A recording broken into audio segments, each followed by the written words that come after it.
पश्चिम में हम आमतौर पर 1929 में जर्मनी के पोलैंड पर आक्रमण को द्वितीय विश्व युद्ध की शुरुआत मानते हैं। हालांकि प्रमुख चीनी और अन्य एशियाई इतिहासकारों द्वारा यह मजबूत दावा किया जा सकता है कि द्वितीय विश्व युद्ध वास्तव में 7 जुलाई 1937 को दूसरे सिनो जापानी युद्ध के प्रकोप के साथ शुरू हुआ था। 20वीं सदी की शुरुआत में आधुनिक दुनिया ने विश्व मंच पर यूरोपीय साम्राज्यवादी शक्तियों की श्रेष्ठता पर जोर दिया। इसलिए जब जापान का अपना साम्राज्य एशिया में बढ़ने लगा तो कुछ ही लोगों ने इसे एक क्षेत्रीय शक्ति से अधिक कुछ माना और ब्रिटेन, फ्रांस और रूस जैसे साम्राज्यों के लिए थोड़े से खतरे के रूप में देखा, जिन्होंने एशिया और प्रशांत में अपना प्रभाव छापा था। 1904 और 1906 के बीच लड़े गए रूसो जापानी युद्ध के बाद सब कुछ बदल जाएगा, जिस दौरान जापान ने शोशिमा की लड़ाई में रूसी नौसेना को निर्णायक रूप से हराकर दुनिया को चौंका दिया। इसने दुनिया को स्वीकार करने पर मजबूर किया कि अब एक एशियाई शक्ति सैन्य और राजनीतिक मामलों में मुख्य खिलाड़ी है, और इसने जापानी लोगों को गर्व और स्वाभिमान दिया। ब्रिटिश इतिहासकार जेफरी रीगन ने इस अवधि में जापानी मानसिकता पर इस आत्मविश्वास के प्रभाव को उजागर किया।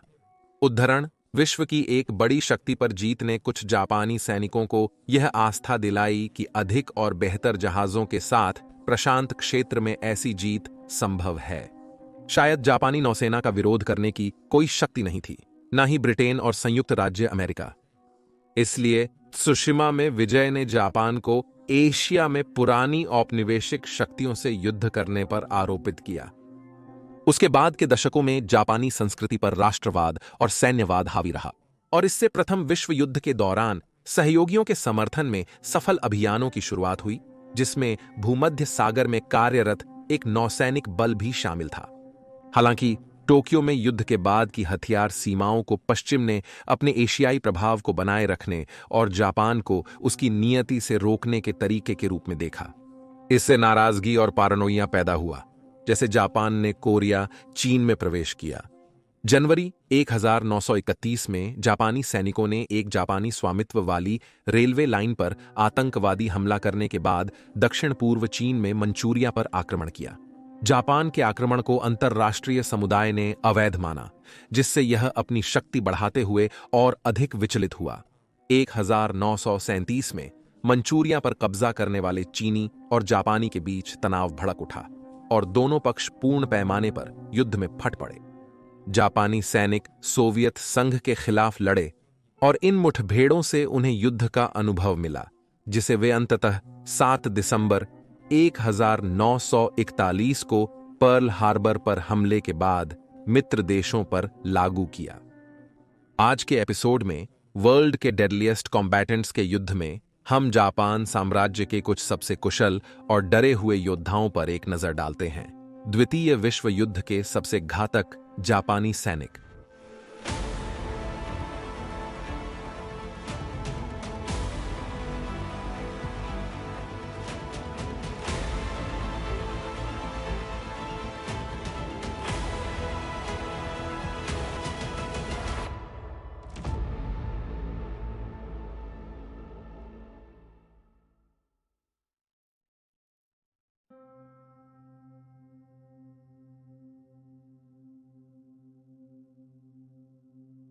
सभी प्रमुख नौसेना शक्तियों की तरह जापान ने द्वितीय विश्व युद्ध के दौरान और उससे पहले पनडुब्बियों में भारी निवेश किया। प्रशांत रंगमंच के विशाल आकार को देखते हुए जापानी पनडुब्बियों को अक्सर लंबी दूरी की गश्त पर दूर दूर तक घूमना पड़ता था। इसके लिए सक्षम होने के लिए जापान ने क्रूजर पनडुब्बियों की सेना तैयार की। ईंधन और आपूर्ति ले जाने के लिए जापानी क्रूजर पनडुब्बियां अमेरिकी और यूरोपीय पनडुब्बियों से अक्सर बड़ी होती थीं। उदाहरण के लिए जापानी टाइप B1 पनडुब्बी जर्मन टाइप 7 यूबोट के आकार का 3 गुना से भी ज्यादा थी, जो जर्मन नौसेना में सेवा में सबसे आम प्रकार की यूबोट थी। इन पानी के राक्षसों को सजाने के लिए युद्ध के सबसे अच्छे टॉर्पीडो थे। टाइप 99 5 टॉर्पीडो, जो टाइप 99 जिसे लॉन्ग लांस कहा जाता था, पर आधारित था, समुद्री उपयोग के लिए अनुकूलित किया गया था। उस समय टाइप 99 5 दुनिया का सबसे तेज टॉर्पीडो था। जो 55 मील प्रति घंटे से अधिक की गति के साथ सक्षम था, जिससे इससे बचना बेहद मुश्किल था। युद्ध की शुरुआत में जापानी पनडुब्बियों ने अमेरिकी तटरेखा पर साहसिक हमला किया। हमारे द्वारा की गई मध्यम क्षति ने अमेरिका को मजबूर किया। भविष्य के हमलों के बचाव के लिए पुरुषों और संसाधनों की बड़ी संख्या का समर्पण। यह एक जापानी पनडुब्बी भी होगी जो युद्ध की सबसे दुखद कहानियों में से एक की प्रेरक होगी, और उस पनडुब्बी के कप्तान मोकित्सुरा हाशिमोतो थे। शिंतो पुजारी के पुत्र हाशिमोतो, जो क्योटो के एक बड़े परिवार में जन्मे, को उनके पिता ने साम्राज्यवादी जापानी नौसेना अकादमी में भाग लेने के लिए प्रोत्साहित किया। उन्होंने समझाया कि यह 20 के दशक के सैन्यकृत जापान में उनके पुत्र के लिए सर्वश्रेष्ठ मौका होगा। 1927 में अकादमी के लिए घर छोड़ने के 4 साल बाद वह स्नातक हुए। 1934 में उन्होंने जापान की पनडुब्बी सेवा में स्वयं सेवा की। हाशिमोतो पर्ल हार्बर हमले के समय आइदो 4 पनडुब्बी पर सेवा कर रहे थे, जिसने हमले में भाग लेने वाली बौनी पनडुब्बियां लॉन्च की थीं।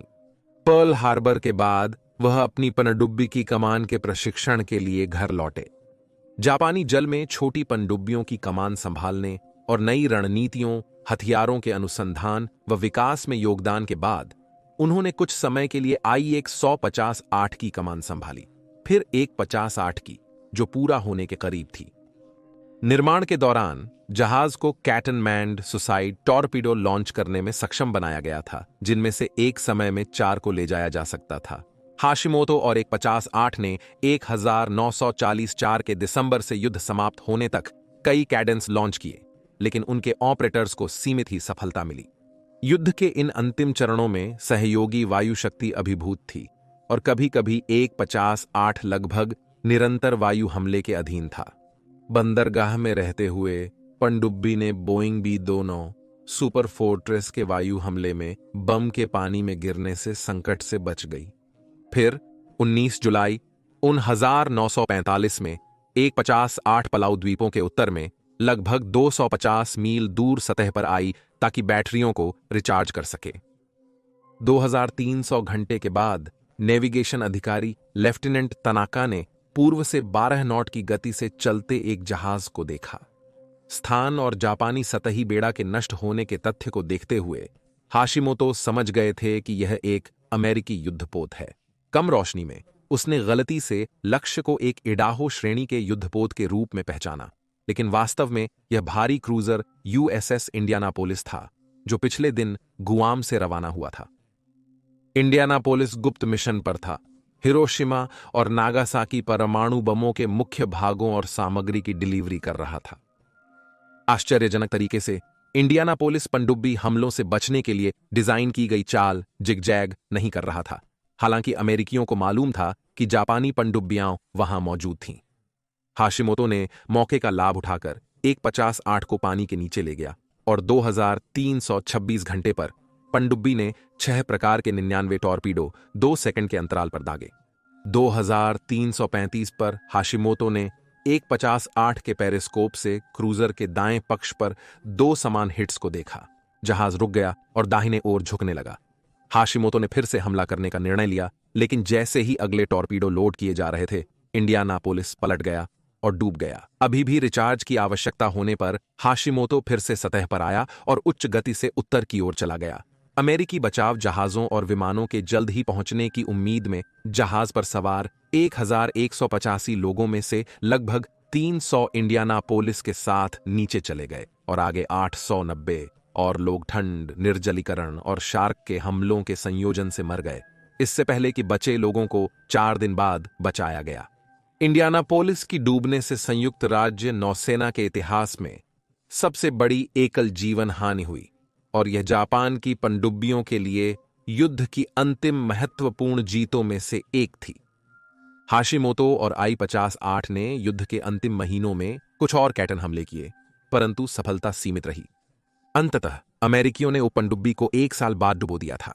जापान के समर्पण के उपरांत हाशिमोतो को खाली हथियार वाले युकिकाजे की कमान सौंपी गई, जिसका उपयोग विदेश में रह रहे जापानी सैनिकों को वापस लाने के लिए किया जा रहा था। 1945 के दिसंबर में वह इंडियानापोलिस के कप्तान चार्ल्स B. के कोर्ट मार्शल में गवाही देने के लिए ऑकलैंड, कैलिफोर्निया गए थे, मैकवेग जहाज के नुकसान के लिए। हाशिमोतो की यह बात कहने पर भी कि वह अमेरिकी जहाज के जिगजैग करने पर भी सफल हमला कर सकता था, मैकवेग को लापरवाही का दोषी माना गया। हाशिमोतो ने नागरिक मालवाहक जहाज के कप्तान का कार्यभार संभाला, पर एक दुर्घटना के बाद इस्तीफा दिया और अपने पिता की तरह शिंतो पुजारी बने। 1990 के दिसंबर में हाशिमोतो ने पर्ल हार्बर में इंडियानापोलिस के उत्तरजीवियों से मुलाकात की और अनुवादक के माध्यम से कहा, उद्धरण, मैं आपके साथ उन साथियों की प्रार्थना करने आया हूं जिनकी मौत का कारण मैं था। जिस पर उत्तरजीवी गाइल्स मैककॉय ने सिर्फ यह कहा, मैं आपको माफ करता हूं। हाशिमोतो ने उत्तरजीवियों के साथ मैकवेग की बेकसूरी साबित करने में सहयोग दिया, जिसे उनके निधन के 5 दिन बाद 2001 में 91 वर्ष की उम्र में निर्दोष ठहराया गया।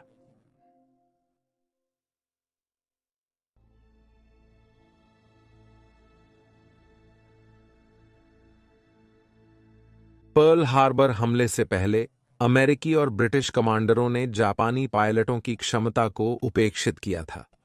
उनके पायलट चीनी के खिलाफ सफल थे, पर चीनी पुराने विमान उड़ा रहे थे और प्रशिक्षण खराब था।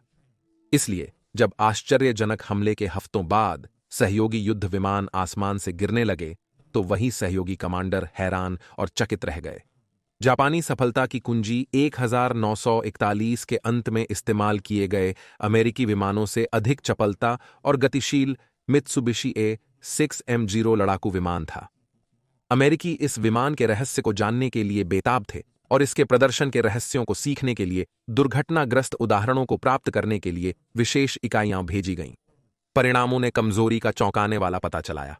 16M ने विमान को जितना संभव हो सके हल्का रखने के लिए कवच संरक्षण का त्याग किया, जिससे इसे उच्च प्रदर्शन मिला। इस विमान की विशेषताओं को समझने से नई रणनीतियां और नए विमान जैसे F-6F हेलकैट, जो खासकर जीरो से लड़ने के लिए बनाया गया था, उत्पन्न हुए, जिन्होंने मित्र देशों के पक्ष में संतुलन बदल दिया। जापानी पायलटों की हानियां बढ़ने से कुछ अनुभवी लड़ाकू पायलटों की मृत्यु हुई।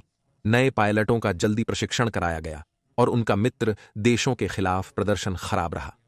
जापानी भाग्य में इस मोड़ को बचाने वाले जापानी SS में से एक तेत्सुजो इवामोतो थे, जो जापान के आधिकारिक सबसे ज्यादा स्कोर करने वाले एस बनेंगे। 1916 में होकाइडो में जन्मे इवामोतो, जिनका करियर कृषि में लग रहा था, उन्होंने कृषि स्कूल में जाकर वनस्पति विज्ञान और मछली पकड़ने में रुचि दिखाई। 1934 में स्नातक होने के बावजूद उन्होंने माता पिता की इच्छा नहीं मानी और कॉलेज की बजाय इंपीरियल जापानी नेवी की एयरमैन की परीक्षा दी और पास की, और दिसंबर 1936 में पायलट बन गए। 1938 में वायु युद्ध की उन्नत प्रशिक्षण लेने वाले उन्हें चीन के युद्ध में तैनात किया गया। 24 फरवरी 1938 को उनके स्क्वाड्रन पर सोवियत निर्मित एक 15 और एक 16 विमानों को उड़ाने वाले चीनी पायलटों ने नेवी बॉम्बर्स की एस्कॉर्ट करते समय हमला किया। लड़ाई में यामोटो ने 3 दुश्मन विमानों को मार गिराया और एक का दावा किया। सितंबर में जब वह जापान लौटे, उनके खाते में 14 विमान मारे जा चुके थे, जिससे वे सबसे अधिक स्कोर करने वाले पायलट बन गए। जापान में प्रशिक्षक के रूप में सेवा के बाद वह पर्ल हार्बर हमले के बेड़े में फिर से शामिल हुए और शक्तिशाली जीरो में लड़ाकू कवर के रूप में उड़ान भरी। अमेरिकी बलों के खिलाफ उनकी पहली जीतों में से एक PBY 56 उड़ने वाली नाव को गिराना था। उन्होंने महत्वपूर्ण कोरल सागर लड़ाई में भाग लिया, जहां उन्होंने कई US navy 4 F-4 wild cat विमानों को नष्ट किया। लेकिन जबकि यह लड़ाई जापानी विजय थी, इसने जापानी बेड़े को मरम्मत के दौरान 2 महत्वपूर्ण वाहकों की कमी से छोड़ दिया। मिडवे की लड़ाई में उनकी अनुपस्थिति ने अमेरिकियों के पक्ष में संतुलन को झुकाने में मदद की और प्रशांत के युद्ध में यह मोड़ का बिंदु था। 1942 में नए पायलटों की जरूरत को देखते हुए इवामोटो को प्रशिक्षक के रूप में वापस आने का आदेश दिया गया, ताकि उन्होंने नए पायलटों की कुशलता पर प्रभाव डाल सकें। वह आने वाले वर्षों में बार बार युद्ध में लौटे और उनकी सबसे शानदार जीतों में से 1 अप्रैल 1945 में एक अमेरिकी B-29 सुपर फोर्ट्रेस का विनाश था, जैसा कि वह लगभग अविराम सहयोगी हमले के खिलाफ जापान की रक्षा में भाग ले रहे थे। युद्ध के अंतिम दौर में उन्हें जापानी कामिकाजे पायलटों की प्रशिक्षण देने का कार्य सौंपा गया था। युद्ध के उपरांत प्रारंभिक अवस्था में उन्हें जापान के प्रमुख एस के रूप में नहीं माना गया। वह उपाधि हिरोयोशी निशिजावा को गई। हालांकि युद्ध के बाद के अध्ययन ने इवामोटो को, जिन्हें द्वितीय विश्व युद्ध में 80 हत्याओं और चीन में 14 हत्याओं का श्रेय दिया गया है, प्रबल बनाया है। इवामोटो ने अपनी डायरी की प्रविष्टियों में इसे खारिज कर दिया, जिसमें 202 विमान शामिल हैं। हालांकि इसकी पुष्टि नहीं की जा सकती। अगर यह काफी भ्रामक नहीं था, तो वे हैं जो निशिजावा के लिए बहस करते हैं, जिन्हें सिर्फ 36 विजयों का श्रेय दिया गया है। यह जापानी पायलटों और उनके कमांडरों द्वारा अपने दावों को अतिरंजित करने के कारण सटीक संख्या ज्ञात करना कठिन है, जिससे साबित करने योग्य से अधिक दावे किए गए। ये सभी पक्षों को युद्ध में प्रभावित करता था। जापानी सबसे बड़े दोषियों में से थे। युद्ध के बाद अनेक हारे हुए जापानियों की तरह इवामोतो गहरे अवसाद में चले गए।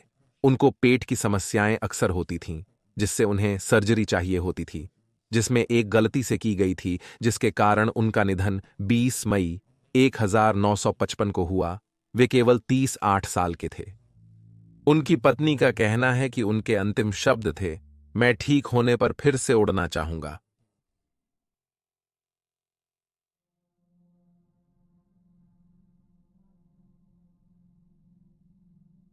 इतिहास में ऐसे व्यक्ति हुए हैं जो अपने देश या साथियों की सेवा में जीवन की आहुति देने को तैयार थे, लेकिन कोई भी जापान के कामिकाजेस की तरह प्रसिद्ध नहीं हुआ। कामिकाजे अंग्रेजी में दिव्य हवा के रूप में अनुवादित होता है, और इसे जापानी लोग अपने सम्राट, जिसे वे एक जीवित देवता मानते थे, की सेवा में गौरवशाली मृत्यु मानते थे। तथाकथित विशेष हमला इकाइयों के पायलट अपने विमानों में चढ़कर उनके मार्गदर्शन प्रणाली बन गए, जो संघीय युद्धपोतों, विशेष रूप से महत्वपूर्ण वाहकों पर लक्षित हथियार बन गया। युद्ध में कामिकाजे हमले अन्य हथियारों की तुलना में चतुराई से दुश्मन की रक्षा को पार करने, समस्याओं का समाधान ढूंढने और विशिष्ट लक्ष्य पर प्रहार करने में सक्षम थे। कामिकाजे की विनाशकारी शक्ति ही उन्हें डरावना बनाई थी। उनका मित्र सैनिकों पर मानसिक प्रभाव भी था, जिन्होंने उनका सामना किया।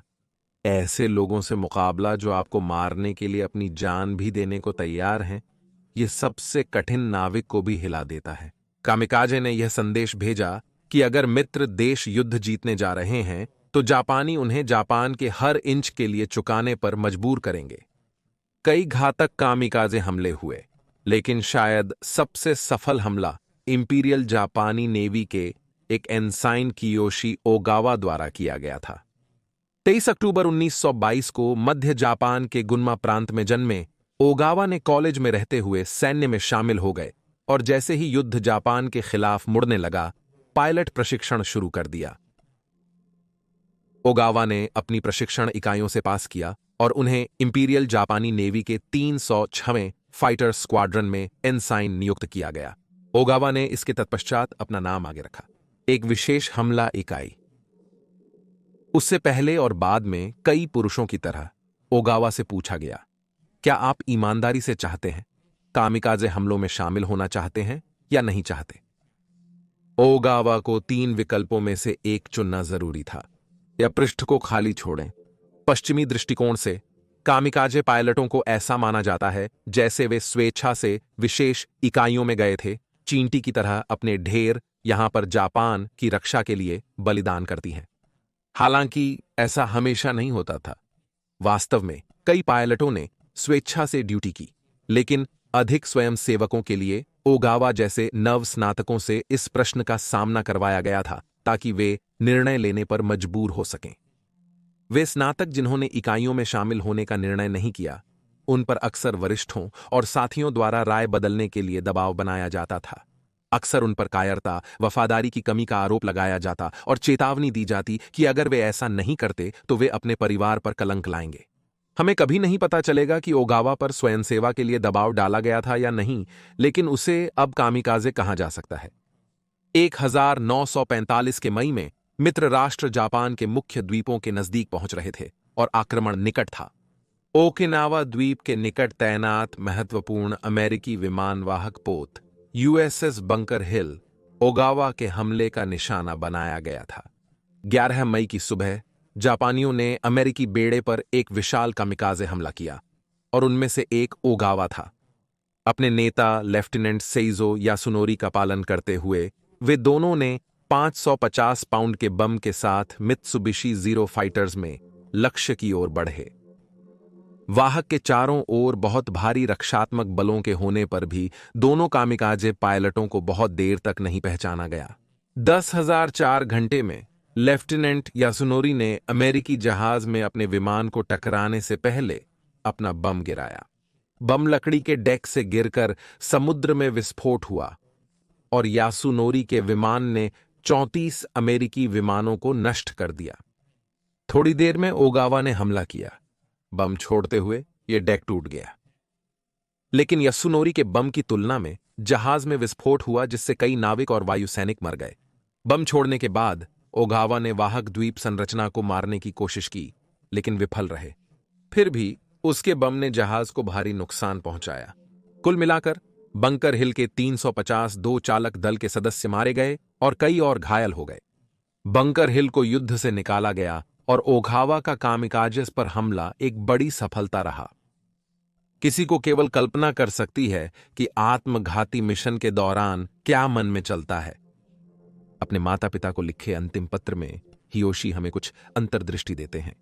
वह एक ऐसे सॉर्टी की बात करते हैं जो केवल रक्षात्मक स्थिति में हमला करता है। मैं शांत बादलों के ऊपर सॉर्टी करते हुए एक शांतिपूर्ण भावना में हूं। मैं न तो जीवन न ही मृत्यु के बारे में सोच सकता हूं। एक व्यक्ति को केवल एक बार मरना चाहिए और स्वयं को अनंत कारणों के लिए समर्पित करने का आज से अधिक गर्वित दिन नहीं हो सकता। मैं मुस्कुराते हुए मोर्चे पर जाऊंगा जिस दिन सॉर्टी दो और हमेशा के लिए होगी।